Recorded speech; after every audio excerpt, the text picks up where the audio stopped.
Yes, welcome in this class. Today, this is the topic development.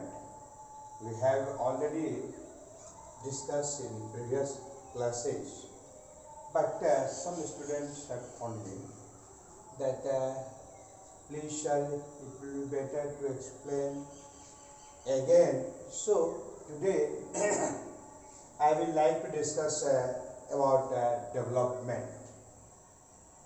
Under economics, it is the first topic for you all the students. विकास विकास एक ऐसी प्रक्रिया है जिसके द्वारा किसी भी क्षेत्र के उत्थान की प्रगति को वह स्पष्ट करता है, यानी the process of becoming bigger, stronger, better, it is the indication of development. याद रखेंगे,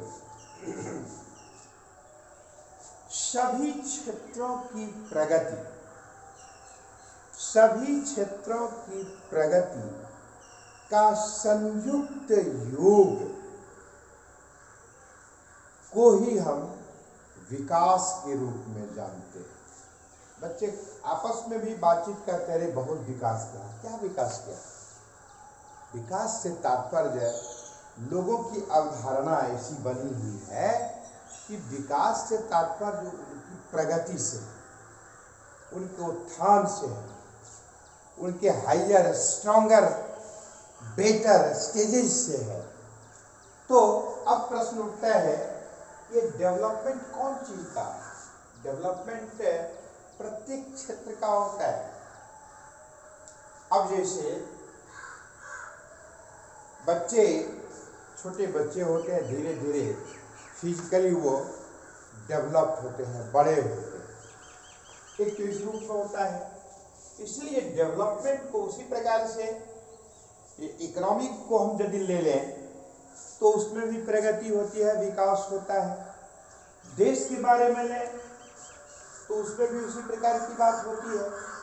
यानी प्रत्येक क्षेत्र की प्रगति, आगे बढ़ने की प्रक्रिया के संयुक्त योग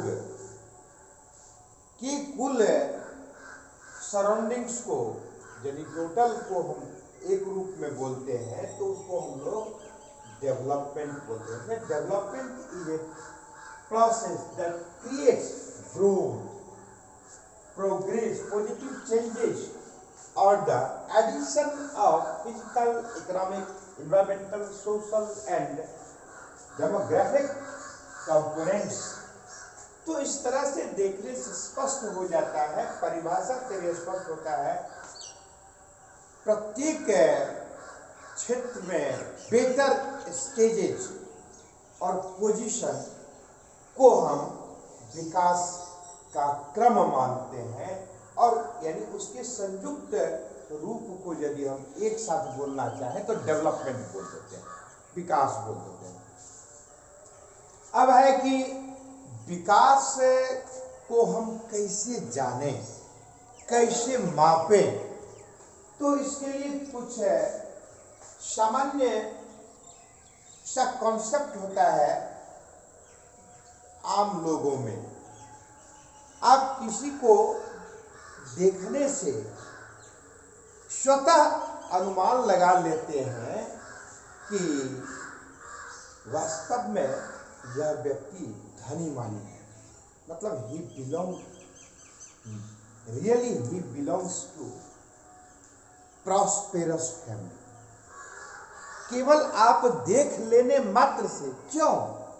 इसलिए कि आप उसके रहन सहन, उसके चाल ढाल, उसके फिजिकल स्ट्रक्चर, इन तमाम स्थितियों से आप बाकी को अनुभव कर लेते हैं कि वास्तव में ये व्यक्ति बहुत संपन्न घर से लगता है। केवल एक झलक देख लेने मात्र क्या, तो इन के पीछे क्या कारण हो सकता है? इसके पीछे यही कारण है कि आप एक बार व्यक्ति को देख लिया आपने, तो एक ही झलक में लगने लगता है कि वास्तव में ये प्रॉस्पेरस फैमिली से बिलोंग करता है, ऐसा लगता है। क्यों? क्योंकि उसका जो लिबास है, उसका वह जो पहनावा ओढ़ावा है, ये सामान्यतया अपवाद को मैं नहीं मानता, लेकिन सामान्य यही कॉन्सेप्ट होता है। उसी प्रकार से किसी समाज है, किसी गांव मोहल्ला में यदि कोई जाते हैं तो उसके बारे में विशेष जानकारी लिए बगैर ही अनुभव कर लिया जाता है कि वास्तव में ये मोहल्ला, ये टोला, ये गांव लगता है बड़ा संभ्रांत गांव। क्या मतलब? तो उसके प्रत्येक स्टेज को हम अवलोकन करते हैं, एक झलक देख लेते हैं तो लगता है कि नहीं, वास्तव में ये संभ्रांत लोग इस गांव में, इस समाज में, इस सोसाइटी में रहते हैं। कहीं गली मोहल्ला में देख लेते हैं कि झुग्गी झोपड़ी रहती है, ये छोटे छोटे घर रहता है, साफ सुथरा नहीं रहता है, सराउंडिंग्स परिवेश उस प्रकार का नहीं रहता है, लगता है लेमैन वगैरह रहता है, इलिटरेट लोग रहते हैं, अनएजुकेटेड लोग रहते हैं, वीकर सेक्शन के लोग रहते हैं। केवल देख लेने मात्र से पता चल जाता है, किंतु वास्तव में इसके पीछे कॉन्सेप्ट है। उन विभिन्न कॉन्सेप्ट को हम सबको जानना चाहिए। तो उसी प्रकार से किसी देश के बारे में आप चले जाइए वेस्टर्न कंट्री में, जो डेवलप्ड कंट्री है, आप प्रवेश करेंगे तो देखने मात्र से लगेगा कि नहीं, वास्तव में लगता है कि बहुत डेवलप्ड हो। यद्यपि आपको उसके बारे में पता नहीं भी हो, तो बड़े बड़े बिल्डिंग, अट्टालिका, कल कारखाने, उद्योग धंधे, रोड, ट्रांसपोर्टेशन, इलेक्ट्रिफिकेशन, इन तमाम बातों को जब आप गौर से देखेंगे तो तुरंत आपको लगने लगेगा कि नहीं, बहुत डेवलप्ड कंट्री लगता है। तो ये सारे फैक्टर्स इसमें काम करता है। तो अब है कि किसी भी देश का विकास, किसी भी देश की प्रगति, किस को आंकने के लिए, को मापने के लिए कौन कौन सी विधियां हैं, कौन कौन से मापक हैं, कौन सा तुला है, इसको हम लोग जानेंगे। यहां देखिए नेशनल इनकम, ये सामान्य सी बात है कि व्यक्ति कोई भी देश किस प्रकार का है, बहुत डेवलप्ड है या कम डेवलप्ड है या बिल्कुल है ही नहीं, इसको जानने के लिए हम उस देश के नेशनल इनकम को यदि जानते हैं तो अनुमान लगा लेते हैं कि वह देश किस प्रकार का है, डेवलप्ड है या अंडर डेवलप्ड है या डेवलपिंग में है। तो नेशनल इनकम से पता चलता है। दूसरा स्टेप है पर कैपिटा इनकम। ये पर कैपिटा इनकम क्या है? नेशनल इनकम को सामान्य शब्द में आप जाने तो एक देश के अंतर्गत विभिन्न प्रकार के संसाधनों से प्राप्त आय के कुल योग को ही हम नेशनल इनकम कहते हैं। मतलब under a country from almost all sectors, the resources of almost all sectors of a country is collectively known as national income. In this national income, it is also add to foreign aid. यानी जब हम लोग इस पर details में चर्चा करेंगे तो जानेंगे कि नेशनल इनकम में और क्या क्या सब आता है, वो ये फॉरेन एड क्या है, एक बात मैं बता देना चाहता हूँ कि विदेशों से प्राप्त आय को ही हम फॉरेन एड के रूप में जानते हैं कि वह इसमें जुड़ा होता है, और यदि उस फॉरेन एड को उसमें से माइनस कर देते हैं तब उसको कहते हैं सकल घरेलू उत्पाद, ग्रॉस डोमेस्टिक प्रोडक्ट। अगले टॉपिक में इस पर हम लोग डिटेल्स में चर्चा करेंगे। फिर इसके बाद क्या है, पर कैपिटा इनकम। ये पर कैपिटा इनकम क्या है, सीधा सा एक उदाहरण है, सूत्र भी है, फॉर्मूला है। वह है क्या कि देश की कुल जनसंख्या, मतलब total income of a country, total income of a country divide by total population of that concerning country is equal to per capita. यानी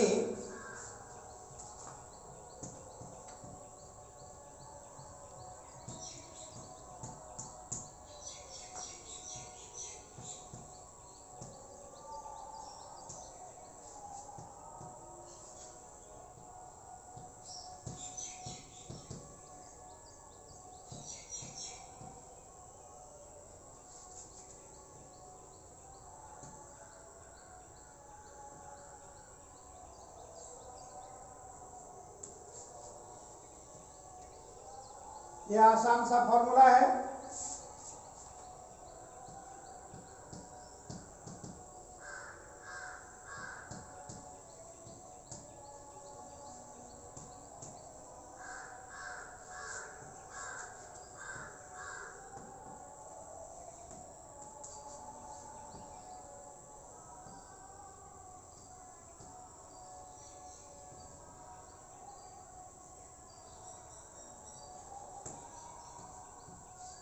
ठीक है, यानी पर कैपिटा इनकम जो है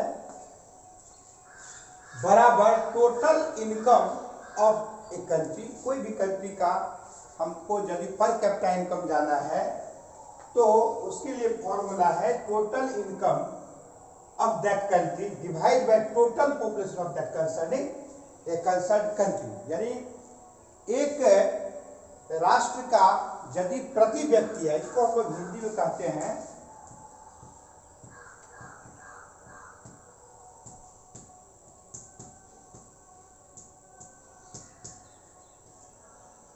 प्रति व्यक्ति आय कहते हैं, तो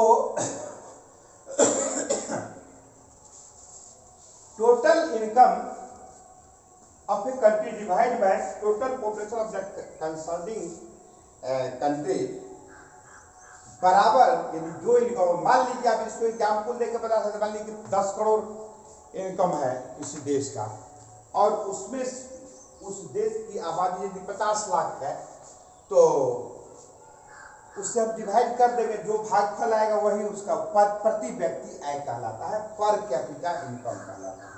ठीक है, फिर उसके बाद यानी इसके माध्यम से भी हम जान पाते हैं कि किसी भी देश का क्या स्टेटस, इकोनॉमिकल स्टेटस क्या है, पर कैपिटा इनकम क्या है, वहाँ के स्टैंडर्ड ऑफ लिविंग क्या है, वो डेवलप कंट्री है या अंडर डेवलप कंट्री है या डेवलपिंग कंट्री है, इसके बारे में पता लगा लेते हैं। फिर है स्टैंडर्ड ऑफ लिविंग, रहन सहन का स्तर भी इसको स्पष्ट करता है कि उस देश का लेवल क्या है, उस देश का लेवल क्या है, इकोनॉमिकली साउंड है या नहीं है, इसके बारे में भी पता लगा लेते हैं। अब ये सामान्य अपवाद को छोड़ दो तो हमारे इलाका में, जिस इलाका में हम रहते हैं, एक मोजीलाल यादव नाम करके व्यक्ति हुआ करते थे, बहुत प्रॉस्पेरस थे, बहुत प्रॉस्पेरस थे, और जब उनको देख लेते थे कोई तो लगता था कि दुनिया का सबसे गरीब दरिद्र व्यक्ति यही है। उनका आउटलुक ही वैसा ही था, और कपड़ा कभी जीवन में शायद एक जोड़ी जूता से उनका पूरा जीवन काम चल चुका होगा। 30-40 साल तो हम लोग भी देखे फिर गुजर गए अवस्था आने पर, और अपने जीवन में कभी साबुन सर्फ का उपयोग नहीं किया। बेटा एक बार मोटरसाइकिल, आज से 50-60 साल पहले मोटरसाइकिल जब खरीद के लाए थे परोक्ष में।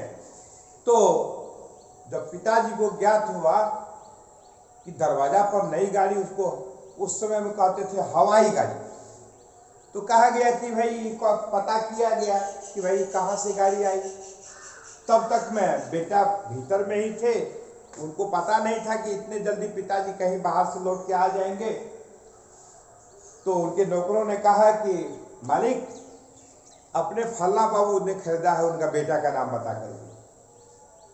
तो उन्होंने कहा कि ठीक है, गोदाम खोलो और 1 गैलन किरासन का तेल लेते आओ। मालिक का जो ऑर्डर था उसके अनुसार से पालन हुआ। कहा सलाई लेते आओ, माचिस लेते आया, उस पर पूरा डाल दो, डाल दिया गया, आग लगा दिया गया, गाड़ी धो धो करके जल गई। जब लोगों ने पूछा कि भाई ऐसा क्यों होता है, कहा ये तो हमको बेच के खा जाएगा,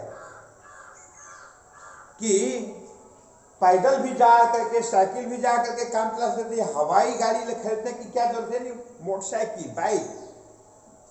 तो कल्पना कीजिए कि जिनके पास सैकड़ों एकड़ जमीन, पर्याप्त धन दौलत से परिपूर्ण, लेकिन उनका लेवल क्या था।